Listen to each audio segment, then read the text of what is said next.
It never starts with a bang. The world doesn't crack apart in one cataclysmic event. No, the real endings, the ones that reshape the geography of your soul, begin with 1,000 tiny fractures, a look that lasts a second too long, a joke that lands just a little too close to the bone, a silence that is heavier than any word. But perhaps I should begin at the beginning, before the fractures, before the philosophical chasm opened between us like a geological fault line. Perhaps I should begin with Maya and me as children, when we still believed that love was simple and that sisters were eternal allies against the complexities of the world. We grew up in a house that my mother called shabby chic and my father called a money pit. It was a Victorian in the older part of town, with creaking floors that announced every midnight trip to the bathroom and windows that let in drafts that seemed to carry the whispers of previous inhabitants. Maya loved those whispers. She would press her ear to the wallpaper in the hallway and claim she could hear the stories of the families who had lived there before us. I found the stories in the house's blueprint, which I discovered in a drawer in my father's study when I was 12. While Maya listened to ghosts, I traced the logical progression of load, bearing walls and the elegant efficiency of the plumbing system. Even then, we were different species of the same genus. Maya was 3 years older, which at the time felt like a geological age. She had our mother's dark, expressive eyes and a laugh that seemed to bubble up from some inexhaustible wellspring of joy. I was the serious one, the observer, the child who could sit quietly in a corner for hours, watching the adults with an intensity that made them uncomfortable. Ilara sees everything, my grandmother used to say, and it wasn't entirely a compliment. Our parents, David and Claire, were both professors at the local university. He in literature, she in art history. They had met at a faculty mixer, bonding over a shared love of obscure poetry and French wine. They were the kind of people who turned every family dinner into a seminar, every vacation into a cultural expedition, every childhood milestone into an opportunity for deeper meaning. It was a household where ideas mattered more than practicality, where the aesthetic of living was valued over the mechanics of it. Maya thrived in that environment like a hothouse flower. She absorbed their discussions of beauty and meaning, of the transcendent power of art, of the corruption of commercialism. By age 8, she was painting watercolor abstractions that my parents hung in their offices with pride. She wrote poetry that they read aloud at dinner parties, her childish observations about clouds and feelings greeted with the kind of reverent attention usually reserved for published authors. I was the child who asked inconvenient questions. But how does the museum pay for the art? I asked during a family visit to the local gallery when I was 10. If everyone thinks money corrupts art, who pays the artists so they don't starve? My father cleared his throat uncomfortably. My mother explained with strained patience that there were grants, patrons, systems in place. But I could see the flaw in the logic even then. The romantic ideal of pure artistic creation couldn't exist without some very unromantic economic realities. The first fracture I remember happened during a summer when I was 11 and Maya was 14. Our grandmother, my mother's mother, came to visit for a month. Grandmama Rose was a formidable woman who had raised 3 children as a single mother after my grandfather died in Vietnam. She had built a small catering business from nothing, working 8-hour days, saving every penny, putting my mother through college through sheer force of will and financial discipline. Meyer adored her for her stories and her dramatic flair. I was fascinated by her business acumen. During long afternoons on the porch, while Maya painted portraits of Grandmama Rose in various poses of artistic pensiveness, I peppered her with questions about cash flow, about customer acquisition, about the practical mechanics of turning an idea into a livelihood. That child has the mind of an accountant. I overheard my mother saying to my father one evening, and the word accountant was pronounced with the same distaste she might have used for war criminal. Maya, who was eavesdropping beside me in the hallway, giggled. I felt the first stirring of something cold and defensive in my chest. The gulf widened during our teenage years, when personality differences became philosophical positions, when natural temperaments hardened into worldviews. High school was where Maya became Maya capital M, italicized, trademarked. She founded the literary magazine, starred in the school productions of Avant, guard plays that no one understood but everyone praised, dated sensitive boys who wrote her poems and broke her heart in beautifully tragic ways that provided material for more art. She was magnetic, the kind of teenager who seemed to glow with inner light, who could make even mundane experiences feel like scenes from a romantic film. I was the girl who took advanced mathematics and computer science classes with boys who smelled like stale pizza and social anxiety. I discovered programming during my sophomore year, in a class taught by Mr. Chen, a former software engineer who had retired to teaching after making enough money to live comfortably. While Maya was learning to see the world as material for artistic interpretation, I was learning to see the world as a series of problems waiting for elegant solutions. My first real program was embarrassingly simple, a digital version of tic-tac-toe that could never be beaten. But the moment I ran it successfully, watching my code transform from abstract logic into concrete function, I felt something that I imagine was not unlike Maya's feeling when she completed a painting.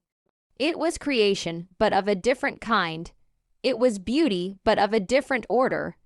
It was proof that my mind could build something useful, something that worked, something that existed in the world independent of anyone's opinion about its meaning or value.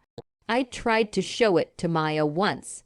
It was a rainy Saturday afternoon, and she was in her room working on a mixed media piece for her AP art portfolio, something involving photographs, torn sheet music, and what looked like coffee stains arranged in a pattern that she claimed represented the emotional architecture of memory.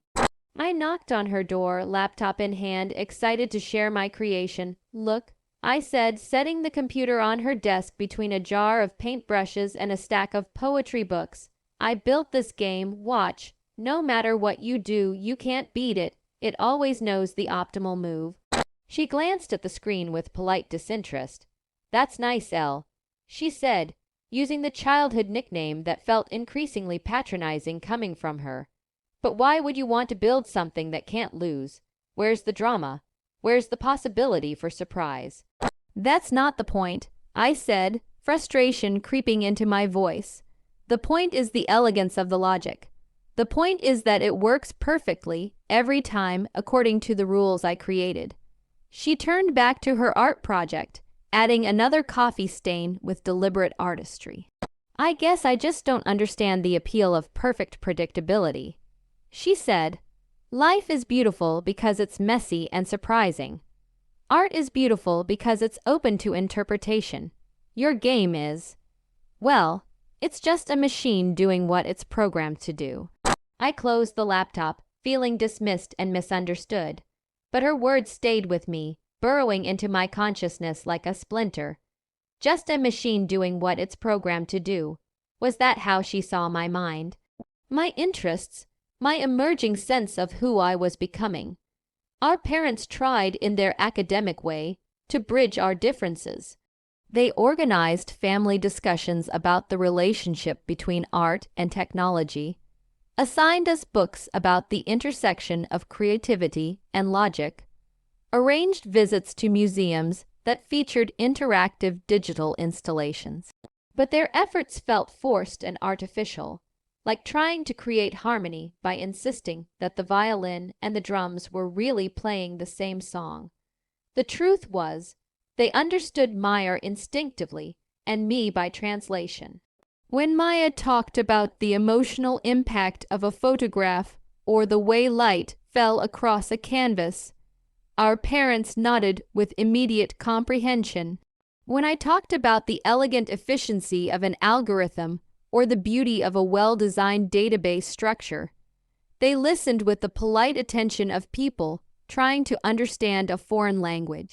Uncle Marcus was the exception. My father's younger brother was an engineer who had spent his career designing bridges, and during family gatherings, he would seek me out for conversations that felt like intellectual oxygen after the thin air of artistic abstraction. He was the one who taught me that beauty and functionality weren't opposing forces, that the most successful designs were those that achieved both. A bridge that's beautiful but can't carry weight is sculpture, he told me once. A bridge that carries weight but makes people feel ugly crossing it is just construction. The art is in making something that does both. Maya tolerated Uncle Marcus with the kind of patient kindness she might show to an elderly relative with mildly offensive political opinions.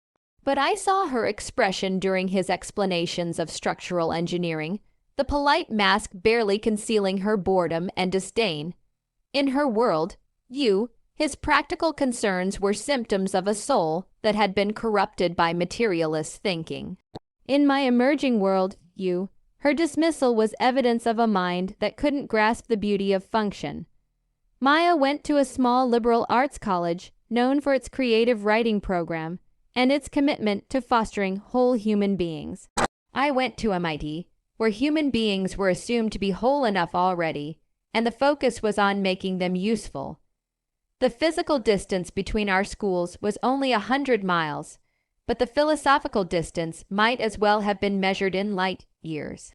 I visited her campus once during my freshman year, and it was like stepping into an alternate universe.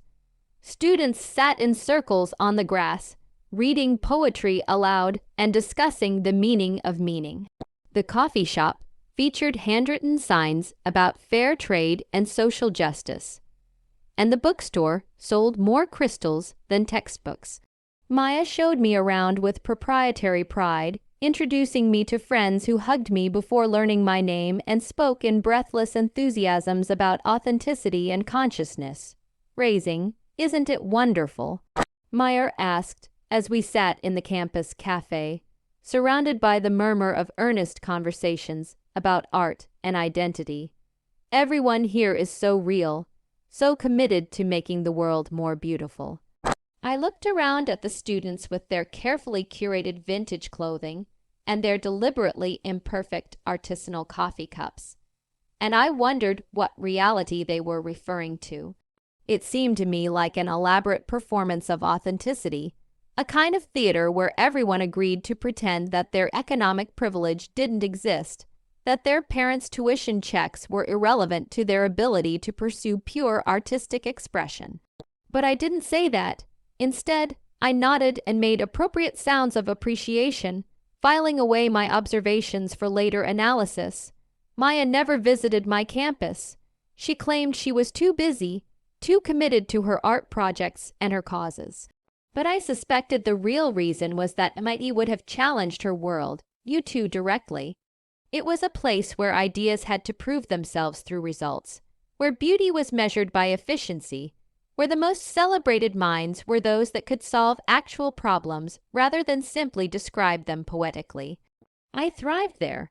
I found my tribe among the programmers and engineers, the people who spoke in logic trees and flowcharts, who stayed up until dawn not because they were wrestling with existential questions, but because they were wrestling with code that refused to compile. We were building things, software that could recognize patterns in financial markets, algorithms that could optimize supply chains, programs that could diagnose medical conditions with greater accuracy than human doctors.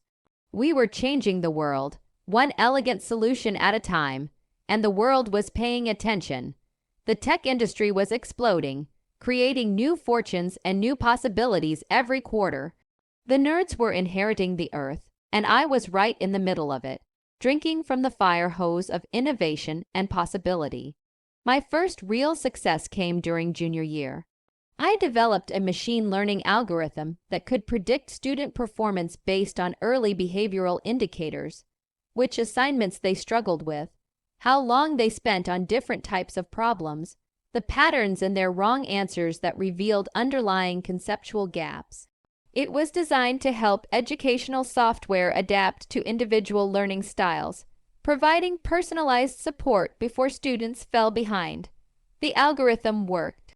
Not only worked, but worked beautifully, efficiently, with an elegance that made me feel like I had discovered rather than invented it.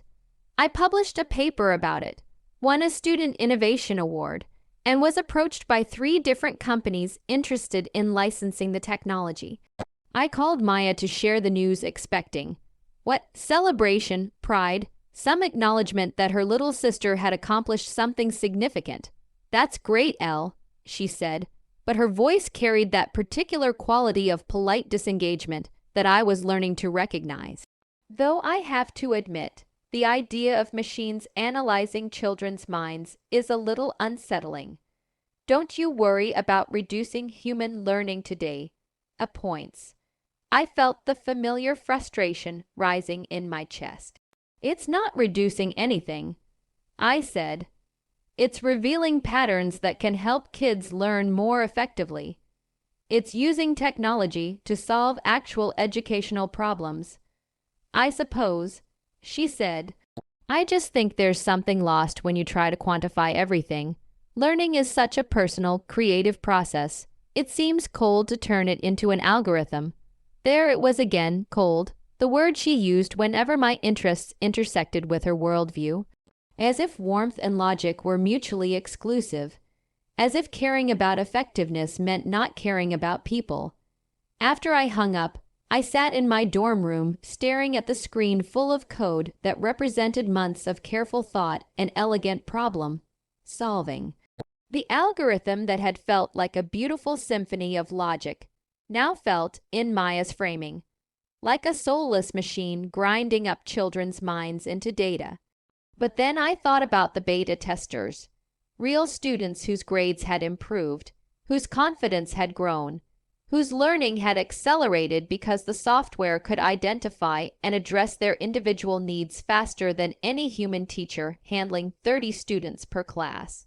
I thought about the teachers who told me the system had helped them understand their students better, had given them tools to provide more targeted support. That was the moment I realized that Maya and I weren't just different. We were operating from fundamentally incompatible definitions of what constituted value in the world. She saw soul in struggle, beauty in inefficiency, authenticity in the rejection of systematic improvement. I saw soul in solutions, beauty in optimization, authenticity in the willingness to measure results and adapt accordingly. After graduation, Maya moved back to our hometown and threw herself into the local arts scene with the fervor of a missionary. She organized poetry readings in coffee shops, curated gallery shows featuring local artists, and started a nonprofit dedicated to fostering creative expression in underserved communities. Her work was earnest and well-intentioned, and it was met with the kind of enthusiastic praise that the local arts community reserved for anyone who shared their values of creativity over commerce. She lived in a converted warehouse apartment shared with 2 other artists, surrounded by her paintings and her books and her ongoing projects. She dated a series of sensitive men, a musician, a writer, a documentary filmmaker, relationships that tended to burn bright and flame out when the initial romantic intensity couldn't sustain the practical realities of 2 struggling artists trying to build a life together. She was, by all appearances, living her values. She was authentic, creative, committed to her art and her community. She was also, though she would never have admitted it, subsidized by our parents, who paid for her health insurance and occasionally helped with rent when her nonprofit work didn't cover her basic expenses. I moved to San Francisco and dove into the startup world like a swimmer diving into cold water, shocking at first, then exhilarating once you adjusted to the temperature. I joined a small company developing predictive analytics software for retail businesses, working 16-hour days and sleeping on the office couch more often than in my overpriced studio apartment. It was brutal and beautiful and exactly where I wanted to be. The company was acquired after 2 years, and my equity stake, modest as it was, represented more money than I had ever imagined having. Not life-changing money, but life-altering money. Money that meant I could take risks, could start my own company, could bet on my own vision without worrying about making rent. That was the beginning of Convergent Solutions, the company that would define the next decade of my life. I started it with Jamie Chen, my former colleague and the smartest person I had ever worked with, and Marcus Williams, a business development genius who could sell algorithmic solutions to companies that didn't even know they had problems that needed algorithmic solutions. Our first product was elegant in its simplicity. Software that helped small and medium-sized businesses optimize their inventory management. It analyzed sales patterns, seasonal trends, supplier reliability, and dozens of other variables to predict exactly what products to stock, when to order them, and in what quantities. For a restaurant chain, it meant reducing food waste by 30% while ensuring popular items never ran out. For a clothing retailer, it meant maximizing profit per square foot of retail space while minimizing dead inventory. It wasn't glamorous. It wasn't revolutionary. But it worked, and it saved our clients millions of dollars collectively while improving their customer service and reducing their environmental impact through reduced waste. We were solving real problems for real businesses, and the market rewarded us accordingly. Maya's response to my early success was complex and evolving. During family dinners, she would ask polite questions about my work, nodding thoughtfully as I explained the technical challenges we were solving. But I could see the disconnect in her eyes. The way she processed my descriptions of market penetration and revenue growth and algorithmic efficiency, as if I were speaking a foreign language. The fracture deepened during a particularly memorable Thanksgiving dinner when I was 26 and Maya was 29. I had just closed our series of funding round, raising $12 million to expand our team and develop new products. It was a milestone that represented years of work and a validation of our vision for the company. I was proud, exhausted, and perhaps more eager to share the achievement than I should have been. The family was gathered around our parents' dining room table, the same table where we had eaten countless meals and held countless conversations about art and literature and the meaning of life. The conversation had been meandering through various topics: our cousin's wedding, our grandmother's hip replacement, a local political scandal, when my father asked how things were going with the company. Actually, I said, unable to keep the excitement out of my voice, we just raised $12 million in series of funding. It means we can hire 15 new people and expand into 3 new market verticals. The silence that followed was pregnant with unspoken reactions. My father nodded with what I interpreted as pride mixed with bewilderment. Proud of my success, but uncertain what it meant or how to respond to it. My mother smiled with the kind of determined enthusiasm parents deploy when they want to be supportive, but don't entirely understand what they are supporting. Maya's reaction was more subtle and more devastating. She took a careful sip of wine, set down her glass with precise deliberation, and said, $12 million. That's a lot of money to spend on software that helps companies sell more stuff to people who don't need it. The comment hit me like a physical blow, not because it was cruel. Maya was rarely cruel, but because it revealed the fundamental way she misunderstood both my work and my motivations. I felt the familiar rise of frustration, but this time it was accompanied by something sharper and more painful. The realization that my sister saw my professional success not as an achievement to be celebrated, but as a moral failing to be diagnosed. It's not about selling more stuff, I said, trying to keep my voice level. It's about helping businesses operate more efficiently, reducing waste, improving service, making better decisions with data instead of guesswork. But efficiency in service of what? Maya asked, her voice taking on the tone she used when she was building toward a point she considered particularly insightful. I mean, ultimately, you're helping companies maximize profit, right? You're turning human needs and desires into data points to be optimized. Don't you see something a little soulless about that? There it was again. Soulless, the word that had haunted our relationship since high school.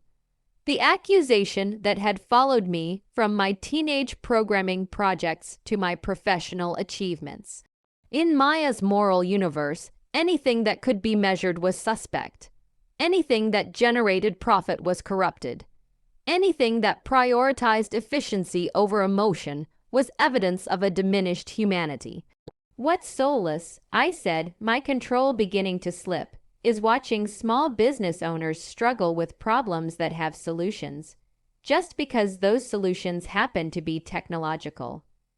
What's soulless is privileging the aesthetic of struggle over the reality of improvement. My parents exchanged the kind of look that long married couples used to communicate complex emotions quickly. They had seen this argument building for years, had watched their daughters drift into opposing philosophical camps, had tried and failed to find common ground between us. Both of your careers are valuable, my mother said with the diplomatic tone of someone trying to prevent a civil war at the dinner table. Maya, your nonprofit work helps people express themselves creatively. Ilera, your company helps businesses operate more effectively. These aren't competing values. They're different ways of contributing to society. But Maya wasn't ready to accept the diplomatic solution. She had found her theme, and she was committed to exploring it fully. I just think there's a difference between work that serves human flourishing and work that serves corporate profit margins, she said. I mean, Elle, you're brilliant, everyone knows that. But imagine if you used your gifts to solve social problems instead of business problems. Imagine if you focused on human needs instead of market opportunities. The implication was clear. My intelligence was wasted on my chosen field. My talents were being squandered in service of unworthy goals. My success was hollow because it was built on a foundation of moral compromise. I looked around the table at my family. My parents uncomfortable but sympathetic to Maya's critique, Maya herself glowing with the righteousness of her position, and I felt profoundly alone.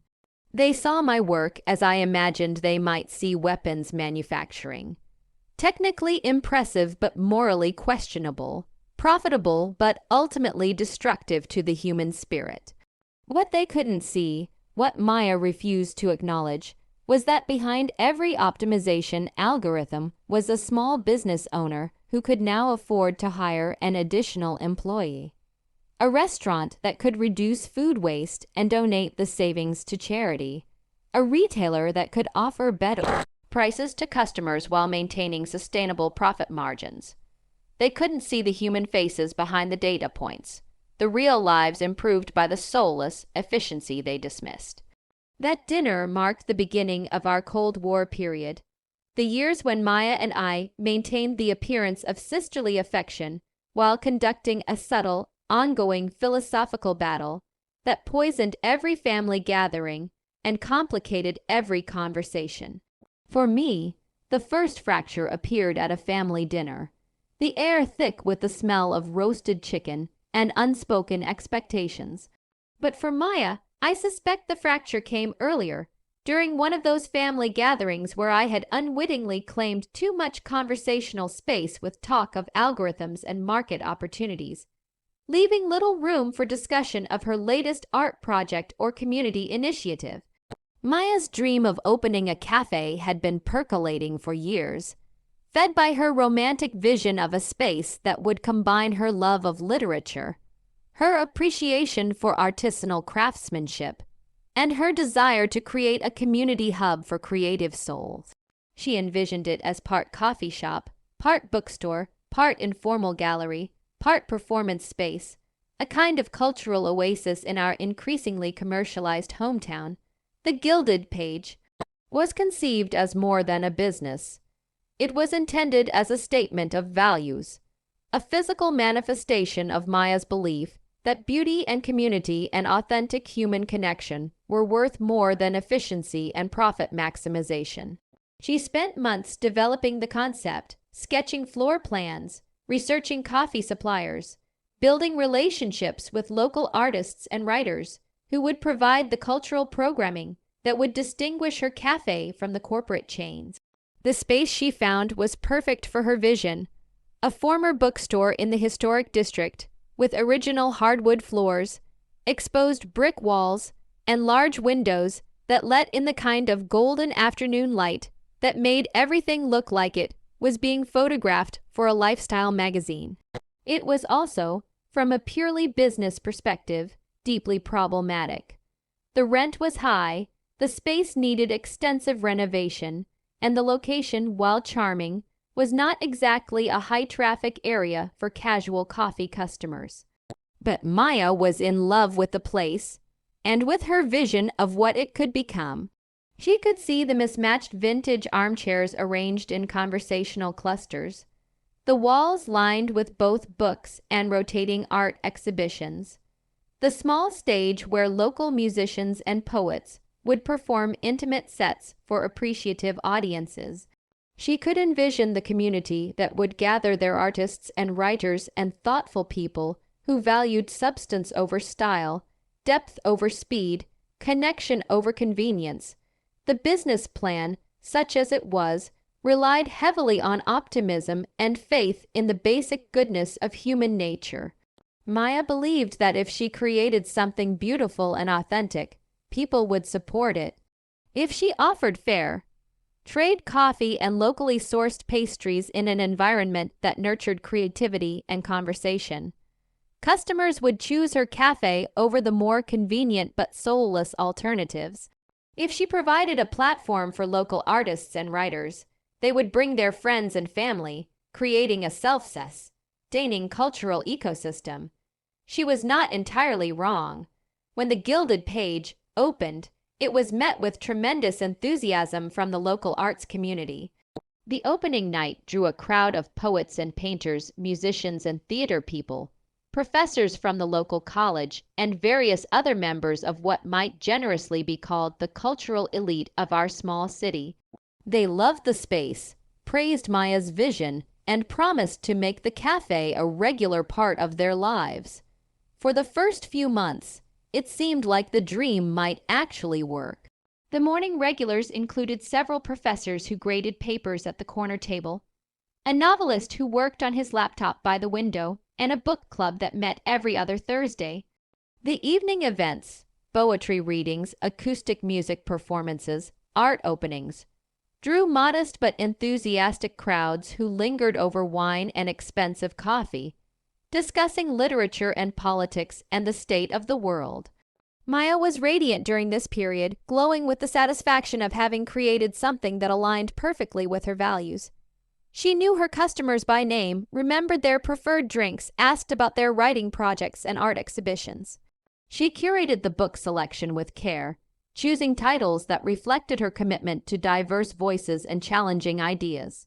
She rotated the art on the walls monthly, giving emerging local artists their first solo shows and providing a venue for more established artists to experiment with new work. The Gilded Page was everything Maya had envisioned, a beautiful space that fostered community and creativity, a place where people came not just for coffee, but for connection, a business that proved it was possible to prioritize soul over profit and still create something sustainable. Except it wasn't sustainable, not remotely. The problems were numerous and interconnected. The overhead was enormous: rent, utilities, insurance, equipment maintenance, staff wages, inventory costs. The customer base, while devoted, was small and price-sensitive. The professors nursed single cups of coffee for hours while grading stacks of papers. The artists appreciated the exhibition space, but rarely bought anything. The poetry readings drew audiences of 15 to 20 people, who spent a collective total of maybe $60 over the course of an evening. Maya's pricing strategy was based more on idealism than economics.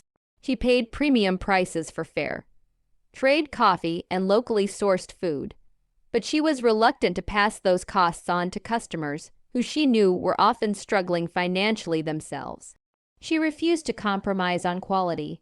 The coffee was excellent, the pastries were artisanal, the books were carefully curated, But high quality meant high costs, and high costs required high prices or high volume, neither of which the Gilded Page could achieve. The math was unforgiving. On a good day, the cafe might serve 60 customers with an average purchase of about $8. That was revenue of roughly $500 against daily operating costs of at least $600. The evening events helped, but not enough. The retail sales of books and art provided additional revenue, but the margins were thin and the inventory turnover was slow. Maya tried everything she could think of to improve the situation without compromising her vision. She expanded the food menu, offering soups and salads and artisanal sandwiches. She increased the frequency of events, hosting art workshops and writing groups, author readings, and film screenings. She applied for grants intended to support arts organizations and small businesses, writing eloquent proposals about the cultural value of spaces like the Gilded Page. Some of these efforts helped marginally, but none of them addressed the fundamental economic problem. The cafe was serving a niche market that couldn't support the overhead required to serve it properly. Maya's customers loved the space and appreciated its mission, but they couldn't collectively generate enough revenue to sustain it.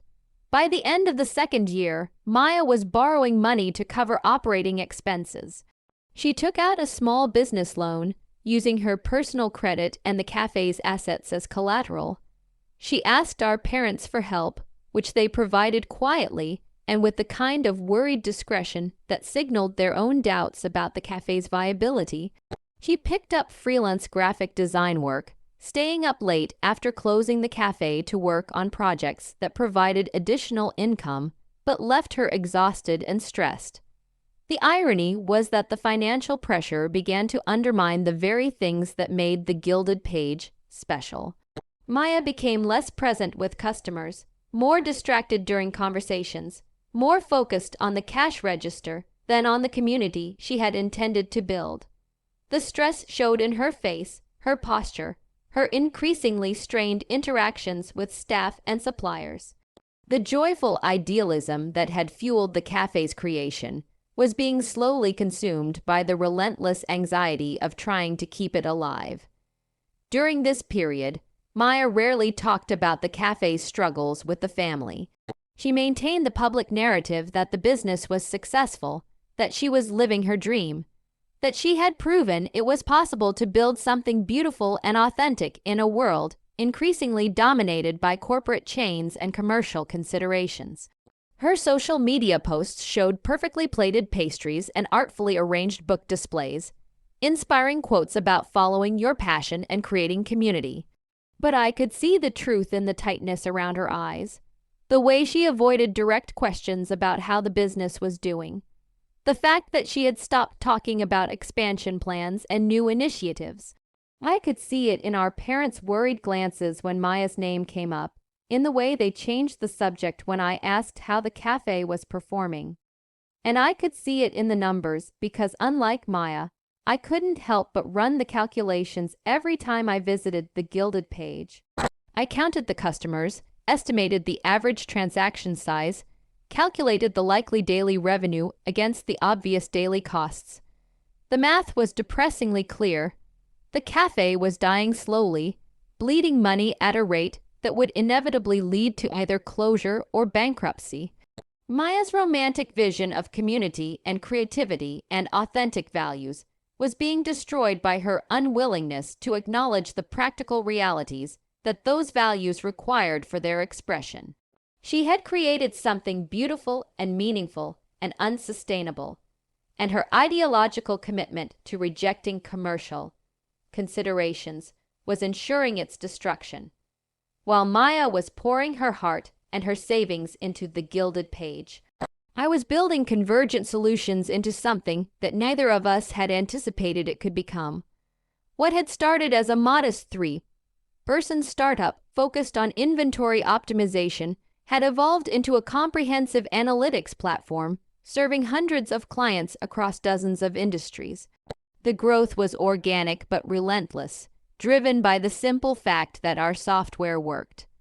Companies that used our systems saw measurable improvements in efficiency, profitability, customer satisfaction, and operational effectiveness. Word spread through industry networks, case studies circulated at conferences, and our client roster grew from small local businesses to regional chains to multinational corporations. We moved from a shared co-working space to a small office, then to a larger office, then to a proper headquarters building that we purchased rather than leased. We hired junior developers, senior engineers, sales specialists, customer service representatives, marketing professionals, and the various other personnel required to support a growing technology company. By the time I turned 30, we employed 43 people and had revenues approaching $20 million annually. The success was gratifying, but also isolating. I was surrounded by brilliant colleagues who shared my passion for elegant solutions and measurable results, but I was increasingly distant from my family and the world I had grown up in.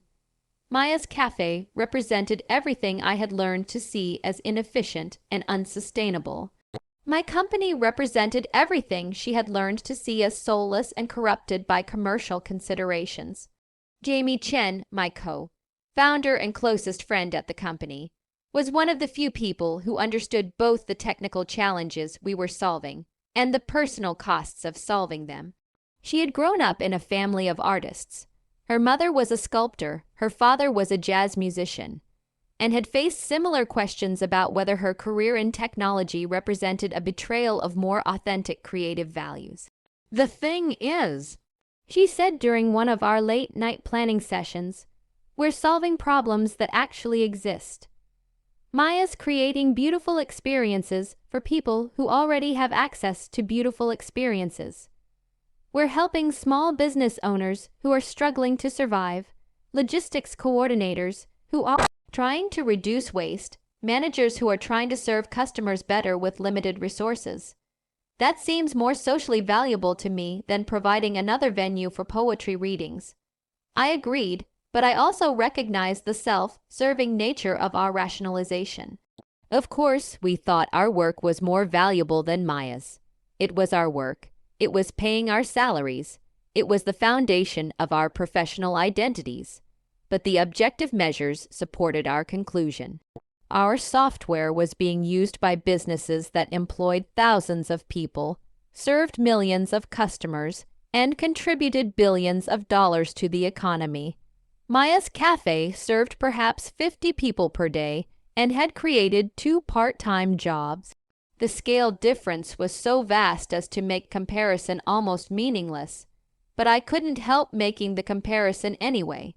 Every family gathering became an implicit debate about the relative value of our chosen paths. Every conversation about our respective work became an opportunity to defend or critique our fundamental philosophical differences. The personal cost of my success was becoming increasingly apparent as I approached my early 30s. I had built a company, accumulated wealth, gained industry recognition, and proven that my vision of technology's potential was commercially viable. But I had also sacrificed most of the relationships and experiences that people traditionally use to measure a life's worth. I dated sporadically and unsuccessfully. The men I met through work were often intimidated by my professional success or overly interested in the financial implications of my company's growth. The men I met through other contexts were often bored by my career focus or dismissive of technology's social value. I had a few relationships that lasted several months, but they inevitably ended when my partners realized that convergent solutions would always be my primary emotional commitment. Maya never said anything directly about my personal life, but I could see her drawing her own conclusions about the cost of my choices. During family dinners, she would update everyone on her romantic relationships, the musician she was dating, the writer who had dedicated a poem to her, the documentary filmmaker who was profiling local artists for a project about creative communities. Her life seemed rich with human connection, emotional depth, artistic collaboration, and the kind of experiences that people write novels about. My life seemed rich with professional achievements, financial rewards, intellectual challenges, and the kind of experiences that people write case studies about. The difference was not lost on either of us, and it added another layer to the philosophical divide that was separating us. Maya's romantic vision of artistic authenticity was supported by a life filled with creative relationships and meaningful community connections. My pragmatic focus on measurable results was supported by a life filled with professional accomplishments and an increasingly impressive bank balance. We were each living proof of our own philosophies, but we were also living refutations of each other's values. Maya's creative, community-centered life was financially unsustainable and professionally precarious. My success-focused, results-oriented life was emotionally impoverished and personally isolating. Neither of us was willing to acknowledge the validity of the other's critique, because doing so would have required confronting the real costs of our own choices. The worst fight Maya and I ever had took place during our cousin Sarah's wedding reception. Sarah was the daughter of our Aunt Linda, our mother's sister, and had always been the diplomatic bridge between the artistic and practical sides of our extended family. She was marrying a kind, successful doctor, and the wedding was a celebration that brought together relatives from both sides of the philosophical divide that seemed to define our family's world. I had given Sarah and her fiancé a wedding gift that reflected my practical nature. A comprehensive financial planning software package that would help them manage their combined finances, plan for major purchases, and optimize their tax strategies as a married couple. It was useful, valuable, and completely devoid of romantic sentiment. Maya had created a hand-painted wooden box filled with family photographs, handwritten recipes from our grandmother, pressed flowers from Sarah's childhood home, and a leather-bound journal for recording memories of their new marriage. It was beautiful, personal, and completely useless for any practical purpose. The gifts were perfect representations of our respective worldviews, and they were opened in front of the extended family during the reception. Sarah graciously praised both gifts, but the contrast was stark and uncomfortable. My gift felt cold and impersonal in comparison to Maya's heartfelt creation. Maya's gift felt impractical and sentimental in comparison to my functional solution. The conversation that followed, as we stood by the bar waiting for drinks, was the culmination of years of accumulated frustration and philosophical disagreement. Your gift was so thoughtful, I said to Maya, attempting to be generous. She'll treasure that box forever. Thank you, Maya replied, though I have to admit I was a little surprised by yours. Financial planning software for a wedding gift. It's very practical. There was that word again, practical, pronounced with the same subtle disdain she might use for vulgar or tasteless. It's something they'll actually use, I said, feeling defensive, something that will help them build a successful life together. Isn't that what wedding gifts are supposed to do? I suppose that depends on how you define a successful life, Maya said, accepting her wine from the bartender. Is it about optimizing financial returns, or is it about creating meaningful experiences and relationships? It's about both, I said, my voice rising slightly. You can't create meaningful experiences when you're stressed about money. You can't build strong relationships when you're fighting about finances. Practical tools enable the things you care about. Maya laughed, but it was not a kind laugh. You really believe that, don't you? You think everything comes down to optimization and efficiency, even love, even art, even the things that make life worth living, I think, I said, choosing my words carefully, that ignoring practical realities doesn't make you more artistic or more authentic. It just makes you irresponsible. You can afford to romanticize struggle because you've never actually had to struggle. You can afford to dismiss financial planning because mom and dad pay for your health insurance. The words came out more harshly than I had intended, but they had been building inside me for years. Maya's face went pale, then flushed with anger. At least I'm not measuring every human interaction by its return on investment, she said, her voice tight with controlled fury. At least I'm not treating people like optimization problems. At least I haven't turned my entire life into a balance sheet. And at least I'm not pretending that good intentions can substitute for actual results. I replied, at least I'm not hiding my own privilege behind a facade of artistic purity. At least I'm honest about what it takes to build something sustainable.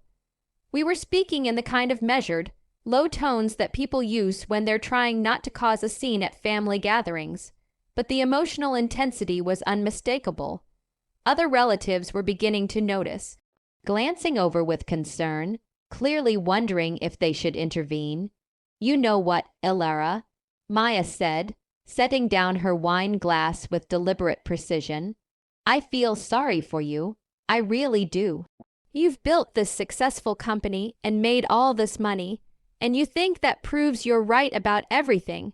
But look at your life. Really look at it. You're brilliant and successful and completely alone.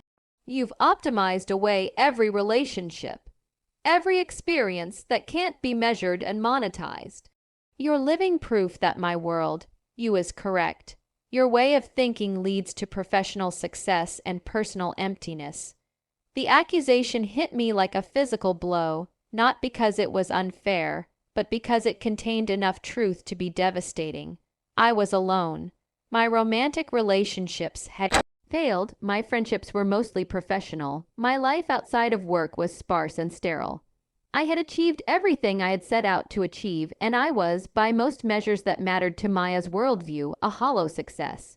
And you, I said, my voice shaking with the effort of maintaining control, are living proof that mine is correct. You've spent years pursuing authenticity and creativity and community, and what do you have to show for it? A failing business that you can't afford to maintain, a lifestyle subsidized by your parents, and a romantic delusion that passion can substitute for competence. You're not authentic. You're self-indulgent. You're not creative. You're impractical. You're not building community. You're performing your own idealized vision of what community should look like.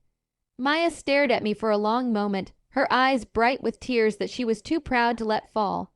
I hope, she said finally, that all your success is worth the cost of becoming someone who could say those things to her sister. She walked away, leaving me standing by the bar with the taste of victory and regret equally sharp in my mouth. I had won the argument by destroying the relationship, had proven my philosophical point by revealing the poverty of my emotional intelligence. The rest of the wedding reception passed in a blur of forced smiles and awkward conversations with relatives who had witnessed enough of our confrontation to understand that something significant had been broken between Maya and me. I left early, driving home through suburban streets lined with houses where families were presumably managing to love each other despite their differences. That night, I sat in my apartment, a sleek, minimally decorated space that looked like a photograph from an architectural magazine, and tried to analyze what had happened between us. The fight had been years in the making, the inevitable collision between two incompatible ways of understanding value and meaning and success. But it had also been personal in a way that transcended philosophy, cruel in a way that revealed how much we had come to see each other as symbols of everything we rejected about the world. Maya saw me as evidence that capitalism corrupted human relationships, that prioritizing efficiency and results led inevitably to personal emptiness and moral compromise. I saw her as evidence that romantic idealism was a luxury available only to those insulated from real consequences, that privileging aesthetics over effectiveness led inevitably to failure and self-deception. We were both right, and we were both wrong, but we were too committed to our respective positions to acknowledge the complexity of our situation. We had turned our sisterhood into a philosophical battlefield, and we had both lost the war. The phone call came on a Tuesday. It was my mother, her voice tight with a carefully controlled panic, that I recognized from childhood emergencies. The tone she used when she was trying to be calm for our benefit while dealing with something that terrified her. "It's Maya," she said without preamble. "The bank. They're calling in her loan. She's going to lose the cafe. She's not well, Elara." I was in my office, reviewing quarterly projections with Jamie when my phone rang. I almost let it go to voicemail, but something about the unusual timing, my mother never called during business hours, made me answer. "What do you mean, not well?" I asked, gesturing to Jamie that I needed privacy for the call. "She hasn't been sleeping. She's lost weight. Yesterday I found her crying in the cafe after closing, just sitting there surrounded by all her beautiful things, completely overwhelmed by the debt and the pressure. The loan payment was due last week, and she doesn't have the money. The bank is giving her 30 days to either pay the full balance or surrender the property." My mother's voice broke slightly on the last sentence, revealing the depth of her worry and her sense of helplessness. "I know you two haven't been close lately, but she's your sister, Elle, and she's drowning." After I hung up, I sat in my office staring out at the San Francisco skyline, processing the information and its implications. Maya's cafe was failing, as I had predicted it would years ago. The romantic idealism that had fueled its creation had proven insufficient to sustain its operation. The mathematics of small business ownership had finally overwhelmed the aesthetics of creative community building. A lesser person, a purer person perhaps, would have felt only compassion, and I did feel that. A deep, aching sorrow for Maya's pain, for the destruction of her dream, for the collapse of something she had poured her heart and her savings into creating. But another, darker part of me, the part that had been forged in the cold fire of her mockery, saw something else. An opportunity, not for revenge. That's too small a word for what I was feeling. It was an opportunity for a final, definitive argument, a way to prove once and for all that my philosophy of the world was not just valid, but necessary, that her soulful, story-filled world was built on a foundation of sand. I told myself I was conducting due diligence out of family loyalty, that I needed to understand the full scope of Maya's financial situation before I could determine how to help her. This was partly true, but it was not the whole truth. I was also satisfying a professional curiosity about exactly how badly her romantic approach to business management had failed. Investigation took less than a week. Maya's business records were disorganized but complete enough to reveal the story of the Gilded Page in stark numerical detail. The cafe had never been profitable, not for a single month of its existence. The initial investment, Maya's savings plus loans from family and the bank, had been sufficient to cover the renovation and opening costs, but inadequate to sustain operations through the initial period when most new businesses lose money while building their customer base. The monthly expenses were approximately $18,000. Rent, utilities, insurance, staff wages, inventory costs, loan payments, and the dozens of smaller expenses that accumulate in any retail operation. The monthly revenue had peaked at about $14,000 during the second year and had been declining steadily since then as the novelty wore off and the customer base stabilized at a level insufficient to support the overhead. Maya had covered the shortfall through a combination of personal funds, family loans, credit card debt, and increasingly desperate measures like selling personal possessions and taking freelance work that barely paid minimum wage for skilled graphic design services. The total accumulated debt was nearly $200,000, secured primarily by the cafe's assets and Maya's personal guarantee. The loan that was being called in represented the largest single piece of the debt, $85,000, that Maya had borrowed to cover operating expenses during the previous year. The bank had finally lost patience with missed payments and restructuring requests. They wanted their money back, or they wanted the collateral that secured the loan. From a purely business perspective, the situation was straightforward. The Gilded Page was a failed enterprise that had consumed more resources than it had generated, and the market was efficiently correcting for this misallocation of capital. Maya would lose the cafe, declare personal bankruptcy, and hopefully learn valuable lessons about the relationship between passion and practicality, between vision and execution, between what we want the world to be and what it actually is. From a personal perspective, the situation was more complex. This was my sister's life work being reduced to numbers on a spreadsheet, her dream being transformed into a case study in small business failure, her identity as an artist and community builder being revealed as unsustainable without external subsidies. I made some additional calls, reaching out to contacts in the local commercial real estate market, the restaurant industry, and small business finance. I wanted to understand not just what had happened to the Gilded Page, but what would happen next.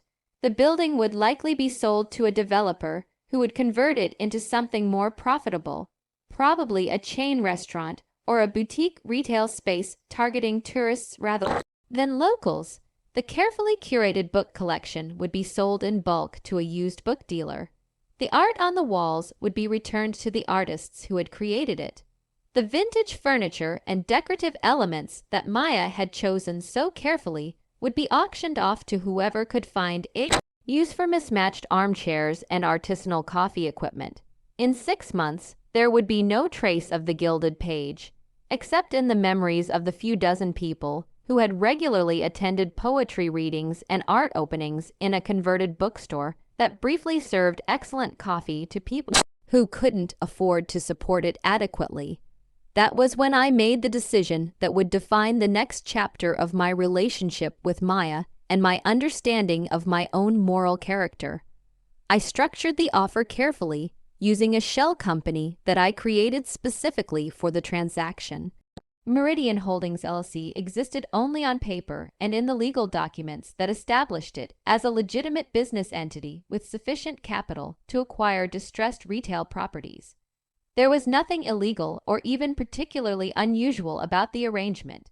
It's common practice for investors to use holding companies for real estate transactions, but it ensured that Maya would have no way of knowing that her sister was the buyer until I chose to reveal myself. The offer was generous. More than generous, actually. It was designed to provide Maya with enough money to pay off all her debts and have something left over to start fresh. The terms were simple. I would purchase the cafe's assets, assume responsibility for the outstanding loans, and provide Maya with a cash payment that would resolve her financial crisis. My lawyer, David Kim, handled the negotiations with Maya's attorney. From his perspective, it was a straightforward distressed asset acquisition. A financially troubled small business was being offered a lifeline by an investor with sufficient capital to take over its operations.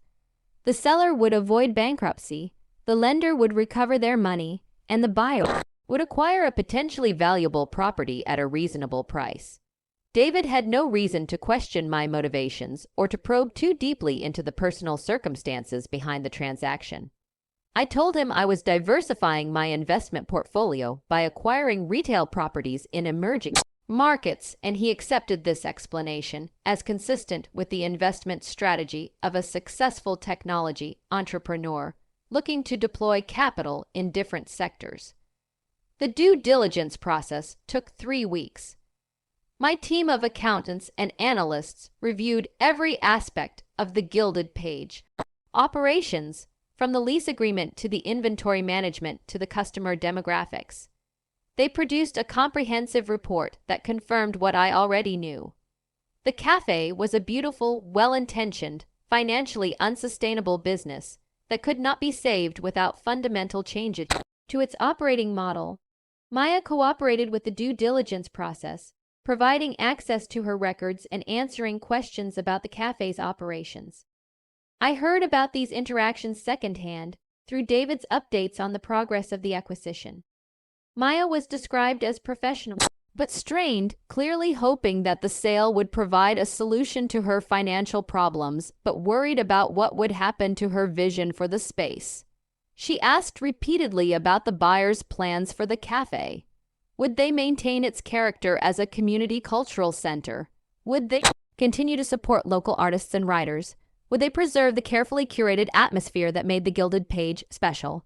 David conveyed these concerns to me during our regular update meetings, framing them as typical seller anxiety about the future of a beloved business. He advised that we provide general reassurances about respecting the property's character, while maintaining sufficient flexibility to implement whatever operational changes might prove necessary. I approved this approach, authorizing David to tell Maya's lawyer that the buyer appreciated the cafe's unique character and intended to preserve its essential qualities while exploring opportunities to improve its financial performance. It was technically true but meaningfully deceptive.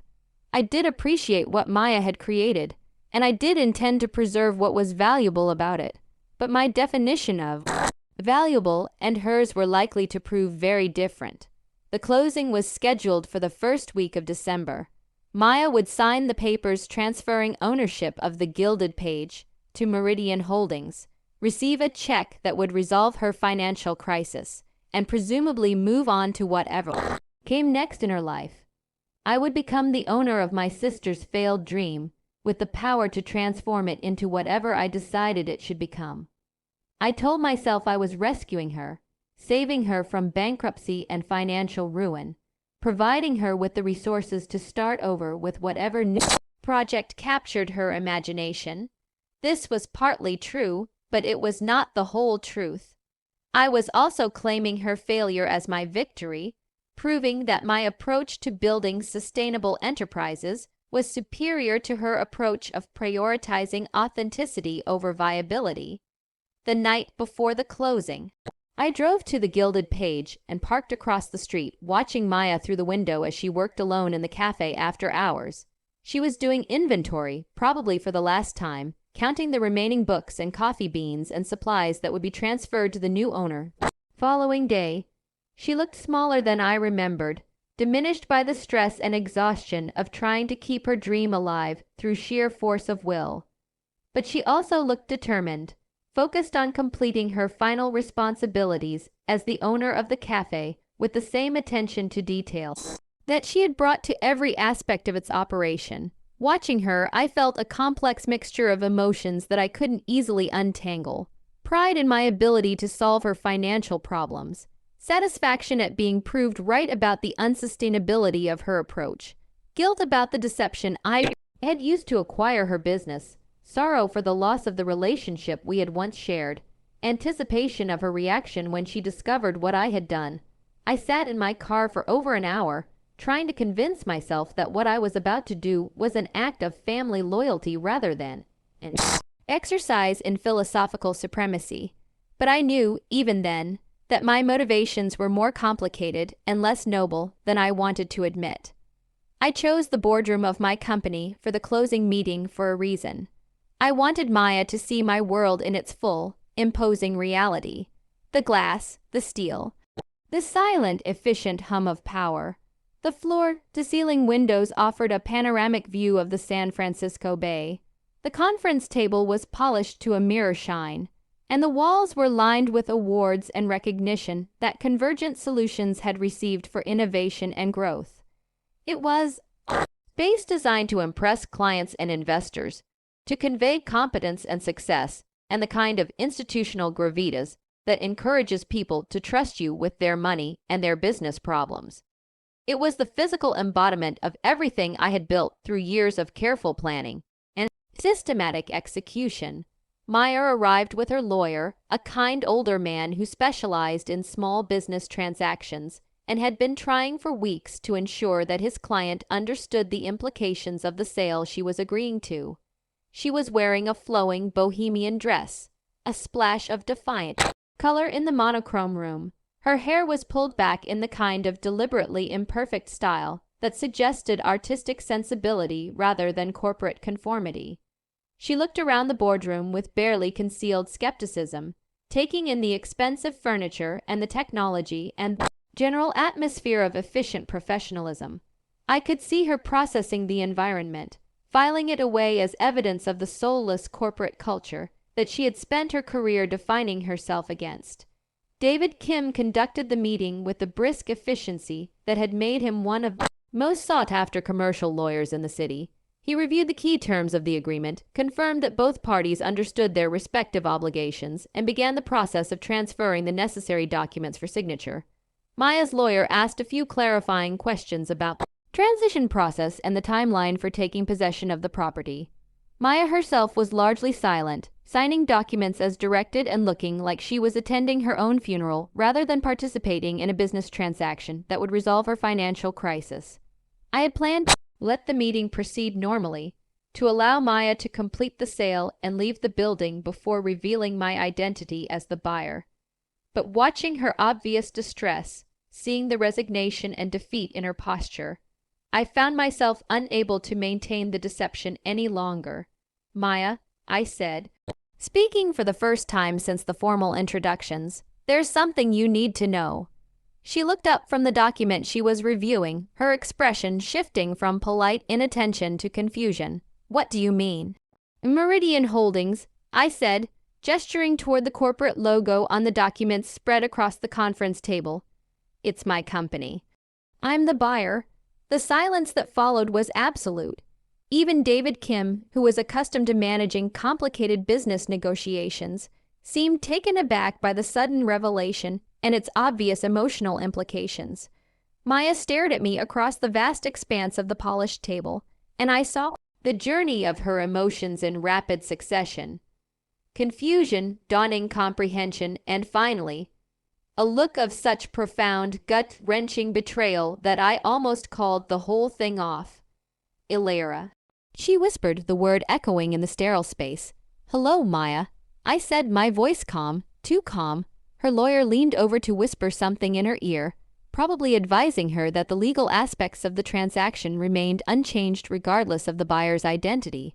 But Maya wasn't listening to legal advice anymore. She was staring at the documents, then back at me, trying to process the scope of what had just been revealed. This is you, the offer. It's